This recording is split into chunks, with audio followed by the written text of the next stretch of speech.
Tu sei un brodo! Ecco Diaz, il king del freestyle. Dopo questa sfida prendi lights, infilo in bocca il mio uccello del malangurio, puta di Ollo sbruncai. Il moschettiere, lo spadaccino, qua c'è da intendere. Lo vedi che è uno spadaccino, però è tossico, pertanto non sa se infilzare o fendere. Ok, non me ne frega proprio un cazzo perché io ti spacco la nuca.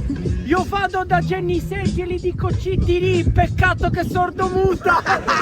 Sordomuta, per sfortuna è un pentimento. Stai zitto, infatti ho lo stile che è sempiterno. Questo si è offeso, ma non mi interessa, lo riduco in fesa, questo è il mio divertimento.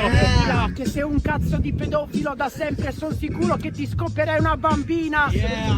Do mio Ollus passai solo quando faccio bruciare l'Ucraina. Comunque, ti voglio bene, infatti lo sai, ti pago l'alloggio e pure il vitto, pertanto ti copro. Tu parli di bambine, tu ti fai le bambine, lo chiedono a me e rimango... Io alla fine frate ti foto. Il mio cazzo si è rotto. Quando scopo la tua tipa di sopra è mala sotto, oppure sta mala sotto.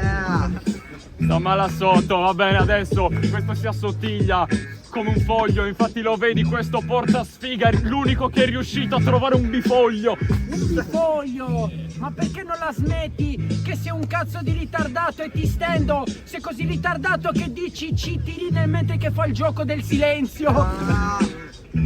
Tu fai parte di tutta la genealogia dei coglioni e in più per te CTD è una particolare società per azioni.